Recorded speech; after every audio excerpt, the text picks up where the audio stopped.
Selamat datang kembali ke channel saya. Jangan lupa like, subscribe dan komen. Okay, hari ni saya nak share cara kita nak tukar bearing belakang. Untuk ni Myvi ni 207. Myvi ni jenis ada ABS. Ni bearing baru yang saya dah beli. Okay. Dia punya isu dia, Myvi ni bila laju atas 80 dia akan bunyi berdengung. Bunyi berdengung bila kita dah check, cara nak check kita pusing je ni.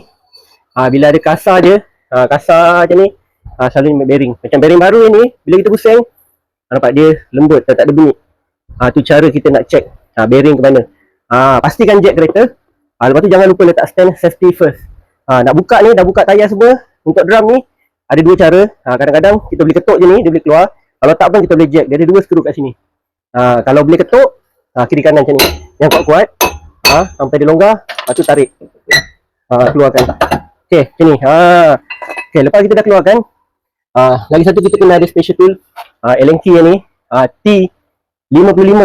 Untuk hub belakang punya skru ni, yang 4 ni, dia pakai torque key macam ni, T55.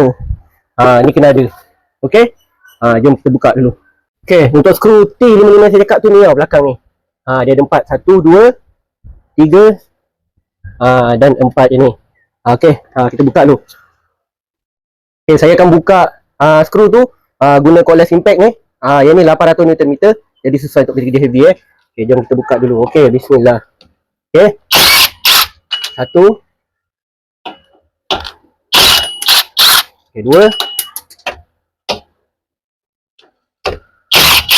3, tunggu. Okay, 4. Okay, bila kita dah buka semua ni, kita boleh ketuk hub yang lama ni. Tapi hati-hati macam ni, dia ada ABS. Sebab belakang dia, dia ada soket untuk ABS. Jangan kuat, nanti soket tu boleh putus. Okay, ni slow kita ketuk. Ketuk sini sikit. Okay, okay, okay, perlahan sampai dah longgar je ni. Agak boleh buka. Tarik slow. Okay, belakang dia ada soket. Ni soket ABS. Tekan, keluarkan. Okay dah. Macam tu je. Lepas tu kita dah boleh ganti dengan bearing yang baru yang ni. Masukkan soket, jangan lupa kotak anti ABS light menyala. Masuk sampai habis, sampai ada bunyi klik tu. Okay, lepas tu masukkan bearing yang baru ni. Okay, slow.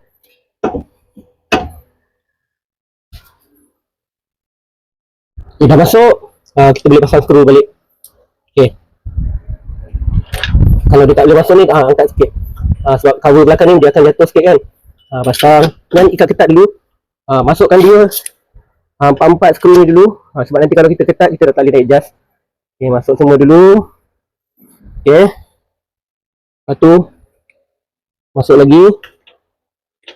Ini nombor 3. Okay, kita masuk lagi.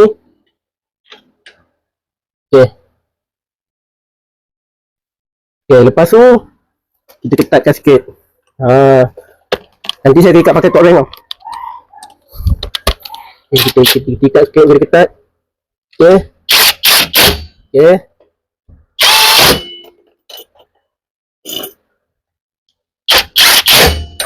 okay,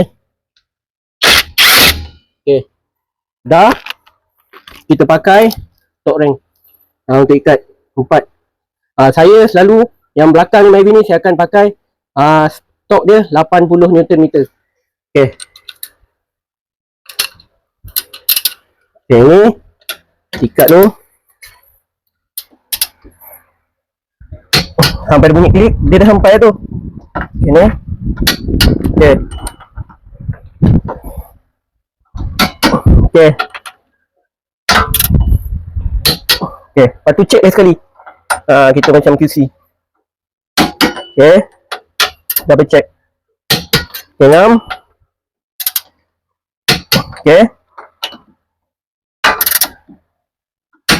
okay, dah. Okay, bila dah siap tu, kita check. Ni okay, pusing, tak ada masalah, lembut. Okay, lepas tu baru kita masuk balik drum ni. Masuk drum ni, kita slow, test lagi. Okay, dah siap. Macam tu je cara nak tukar bearing belakang Myvi Alzal, tukar sama je macam ni. Okay, jangan lupa Semoga bermanfaat apa yang saya share ni, kita kongsi sama-sama. Jangan lupa subscribe, share dan like dan komen. Alhamdulillah.